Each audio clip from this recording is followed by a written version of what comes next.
এর অধ্যায়ে আমরা কোনো অবজেক্টের এডিটিং, মডিফাই ও কিছু অ্যানিমেশনের কিছু টেকনিক নিয়ে আমরা আলোচনা করব। দেখুন, এখানে আমরা একটি অবজেক্ট, একটি সার্কেল ক্রিয়েট করেছি।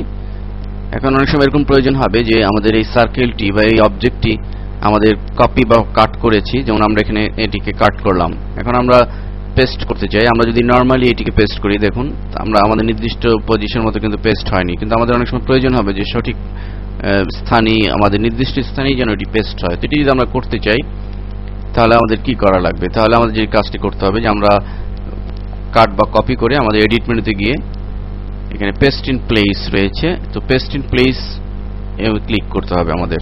তো পেস্ট ইন প্লেসে ক্লিক করলে ফলে যে ব্যাপারটি দাঁড়ালো যে আমরা যেখান থেকে এটিকে কাট করেছিলাম ঠিক সেই পজিশনই এটি পেস্ট হয়েছে।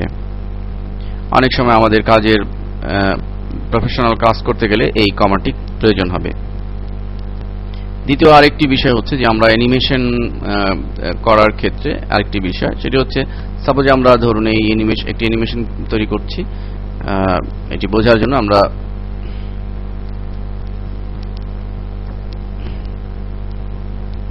প্রথমে এটিকে আমরা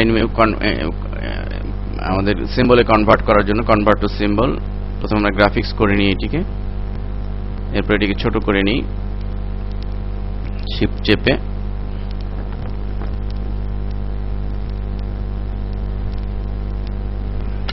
ছোট হলো। এরপর আমরা 10 নম্বর ফ্রেমে ক্লিক করে একটি কি ফ্রেম আমরা নিয়ে নিব।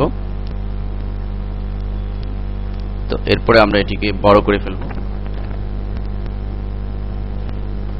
তো বড় হলো। এরপর আমরা এটিকে সিলেক্ট করে এটিকে জাস্ট অ্যানিমেশন দিয়ে দিব, ক্রিয়েট এ মোশন টুল। এখন আমরা এই সিলেকশন থাকা অবস্থায় আমরা জাস্ট এই ফ্রেমটুকু কপি করব।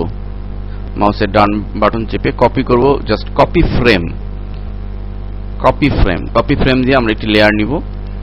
লেয়ার নিয়ে আমরা এই দ্বিতীয় লেয়ারের প্রথমে ক্লিক করে আমরা মাউসের ডান বাটন চেপে আমরা এখান থেকে পেস্ট ফ্রেম দিয়ে দিব। তো পেস্ট ফ্রেম দেওয়ার পরে আমরা লেয়ার টু সিলেক্ট করে আমরা এই জাস্ট এই জিনিসটিকে ড্র্যাগ করে একটু ডানে সরিয়ে দিব। ডানে সরিয়ে দিলাম এবং আমরা যে বাড়তি যে অংশটুকু রয়েছে এই বাড়তি অংশটুকু আমরা সিলেক্ট করে ভাবে এই ফ্রেমটুকু রিমুভ করে দিব মাউসের ডান বাটন চেপে। এখন আমরা যদি এটিকে প্লে করি তো আমরা দেখতে পাচ্ছি যে অ্যানিমেশন হচ্ছে এবং পরে আবার মাঝখানে দ্বিতীয় অ্যানিমেশনটি হচ্ছে। তো এই টেকনিকের মাধ্যমে আমরা আমাদের অ্যানিমেশনের কাজগুলো করে নিব। এরপর দ্বিতীয় যে আরেকটি বিষয় সেটি হচ্ছে যে আমরা লেয়ারকে ডিস্ট্রিবিউট করা। তো এটি আমরা বোঝার জন্য প্রথমে একটি রেক্ট্যাঙ্গেল আমরা ড্র করি। তো রেক্ট্যাঙ্গেল ড্র করার পূর্বে আমরা লেয়ার 2 কে ডিলিট করে দেব, অর্থাৎ একটি লেয়ারের মধ্যে আমাদের সমস্ত কাজগুলো করতে হবে। এখন আমরা একটি রেক্ট্যাঙ্গেল ড্র করলাম। এরপরে আমরা টেক্সট আমরা লিখি।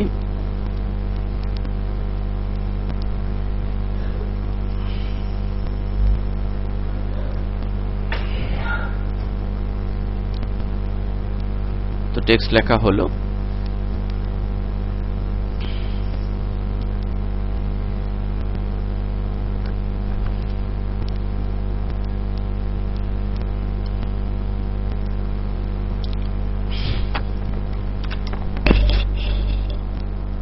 দেখুন যে আমাদের এই তিনটি অবজেক্ট একই লেয়ারে রয়েছে, একটি লেখা, একটি সার্কেল, একটি রেক্ট্যাঙ্গেল। এখন আমাদের অনেক সময় এমন প্রয়োজন হতে পারে যে আমরা একই লেয়ারের মধ্যে বিভিন্ন অবজেক্ট বা বিভিন্ন অ্যানিমেশন করেছি, কিন্তু এখন প্রয়োজন হয়েছে যে এগুলো ভিন্ন ভিন্ন লেয়ারে হলে ভালো হতো।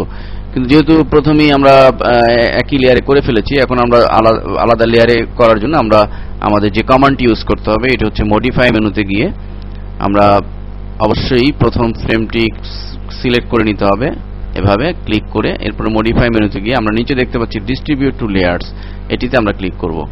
তো এটিতে ক্লিক করলে আমরা দেখুন অলরেডি সে আলাদা লেয়ারে পরিণত, লেখার জন্য আলাদা লেয়ার, সার্কেলের জন্য আলাদা লেয়ার এবং রেক্ট্যাঙ্গেলের জন্য আলাদা লেয়ার সে ক্রিয়েট করেছে। এটি মূলত ফ্ল্যাশ এমএক্স এ নতুন সংযোজিত একটি বিষয়।